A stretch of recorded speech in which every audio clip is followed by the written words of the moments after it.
Hey everyone, if you're wondering how I came out with this beautiful soap, then stay tuned for the full video.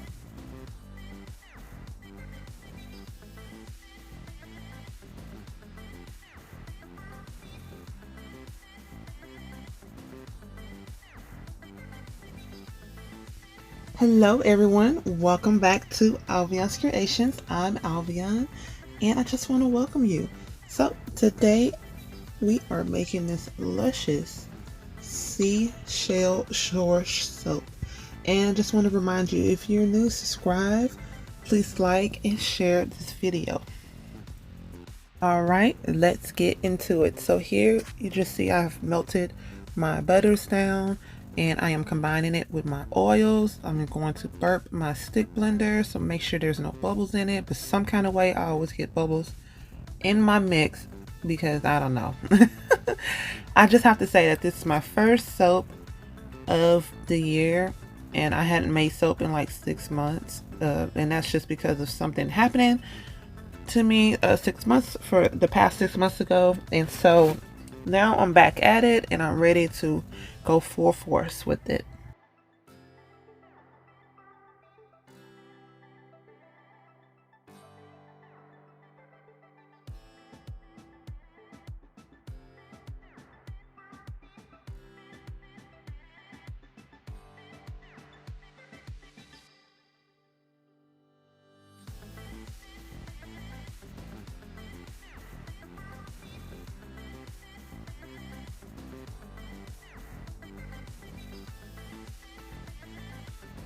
Alright, so here I am just mixing my butters, and oil's really good. I shouldn't have mixed it too long, but after this I am going to add in my lye water, which I had prepared the night before, so it should be cooled down all the way.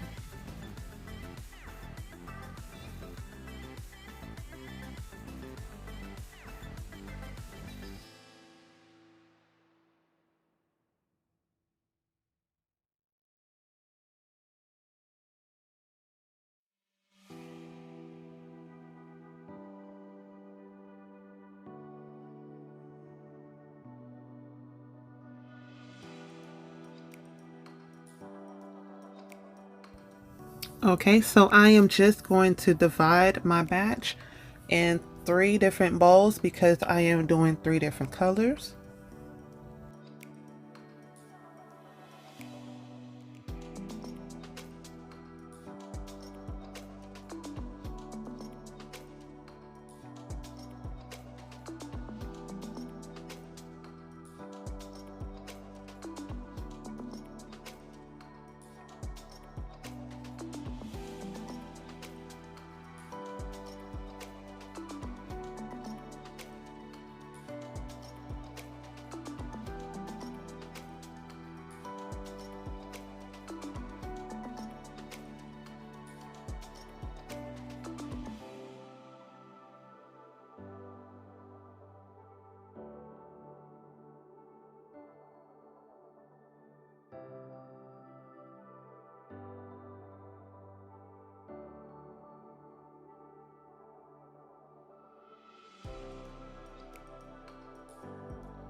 Okay, so I have my titanium dioxide, which is a white mica powder, which I've blended it with a little oil to get that consistency that I'm looking for. And here I am going to add in, it's a gold color mica, but once it's sat in and it cures, it's going to turn to a light brown color.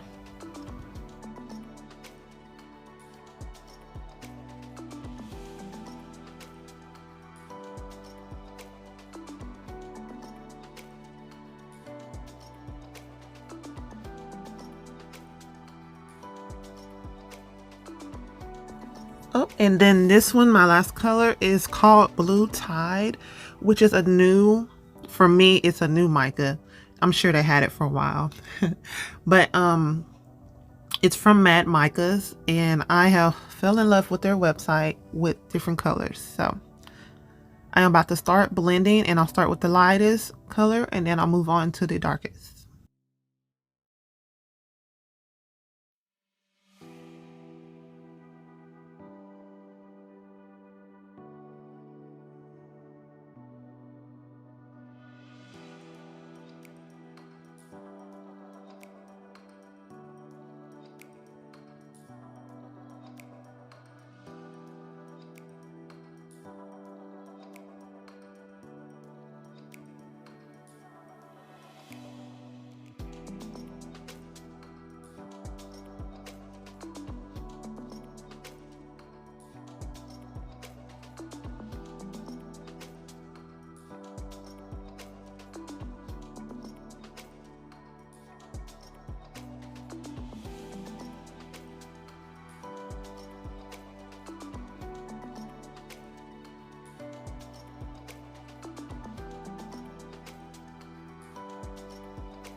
Okay, guys, the blue wasn't blue enough for me, so I just had to add just a little more. And that is like a little teaspoon that I added. Maybe 2 teaspoons I added. I'm not sure.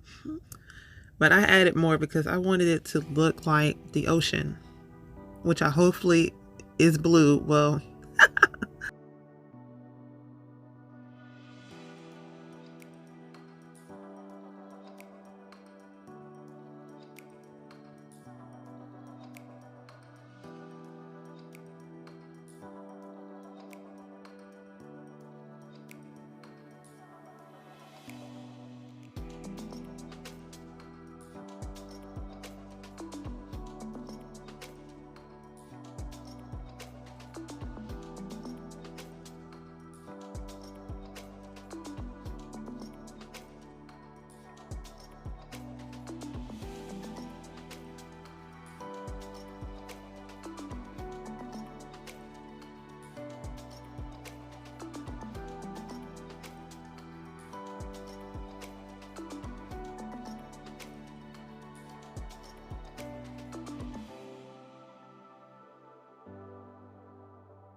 okay, so when I started to layer them, the brown mixture is supposed to represent sand, and I was just like, no, I put the wrong color in first. And so this video was supposed to say is a failed video, and you'll see why in the end.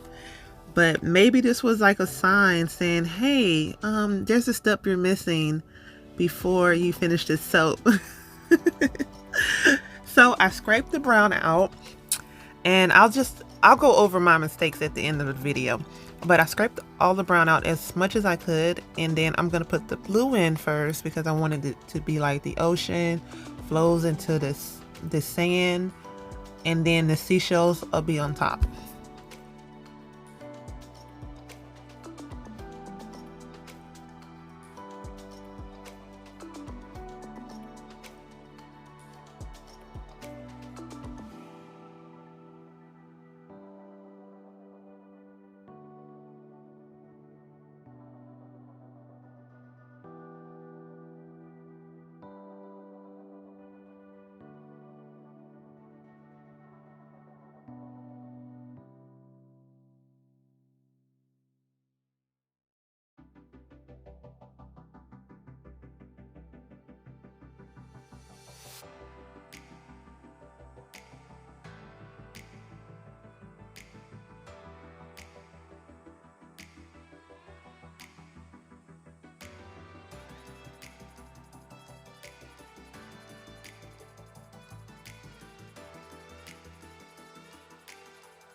All right, so here for the top layer, I made what is called soap frosting, and it's like a resemblance of cake icing, a way you would ice a cake.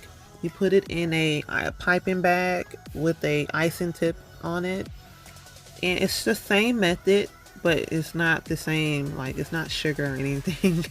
So don't put icing, real icing on your soap, okay? I don't think that's very healthy. But anyways,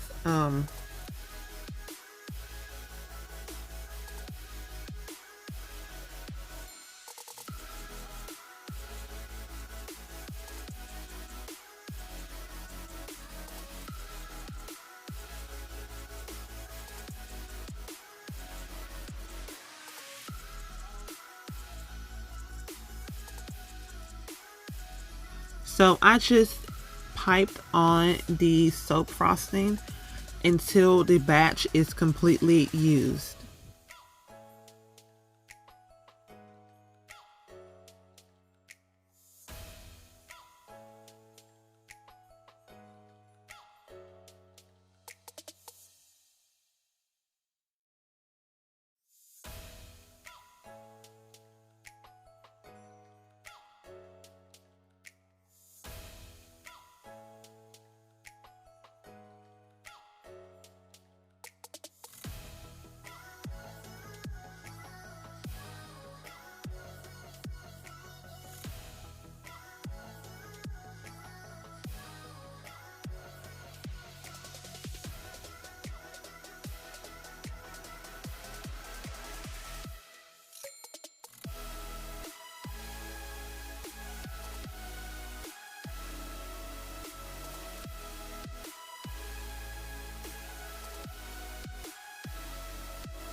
All right, so I pre-made these adorable seashells that I just thought would go wonderful with the theme of this soap. And unfortunately, they were bigger than I thought they were. And so once you see how I put them all on, I did evenly make an even number, but just watch the video, okay?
Okay, y'all. So I was excited about this beautiful soap that I made.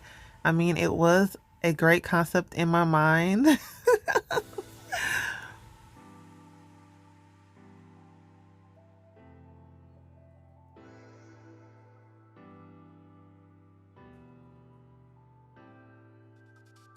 Now for the hard part. Okay, so if you're a soap maker, you will definitely know that the plastic molds are more difficult to work with than the silicone. And with me having working in like 6 months,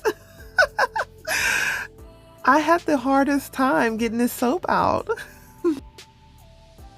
So the outcome, because it took me 45 minutes, I just cut the mold and I was so sad, y'all. Look at my soap. Oh my goodness. It's okay. I'm gonna discount the soap, okay? look at it. I was so sad, you guys. I was like, why did my soap come out like this?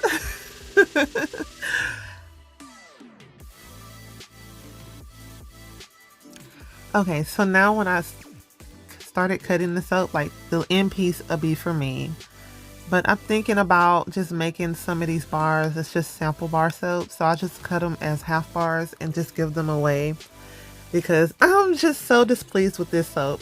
But the videos to come, the soaps are so beautiful. You're going to be like, wow, it doesn't look like your first soap. So,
okay, guys, y'all have to give me credit. Like, it's my first soap of the year, and I hadn't made soap in 6 months. They did come out averaged. I'm kidding. They came out cute, but I'm a perfectionist, so I wanted them to be perfect. So I know it's nothing like perfect, but maybe going over my mistakes, I should have read the directions before I put the soap in the plastic mold, and it said that I should have sprayed it with cooking spray or put a liner in it. And I'm just like, I did neither one of those things, and look how my soap came out. It took me almost an hour to get that soap out, when I just finally gave up and cut it. And I'm just upset because I don't like to waste money, nor do I like to waste product.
Okay, so from this batch that I consider a bad batch for me, I got maybe a good 10 bars out of it when it should have been like 16 bars. But it's okay. You know, I can tell those 10 and give the other ones away. So if you're anything like me, I hope you learned from my mistakes. A lot of the pieces fell off, as you can tell, on top of the soaps. It was all a fail, you guys, all the way around. So this is the end result of my soap, and I hope you enjoyed this video. Please like, subscribe, and share.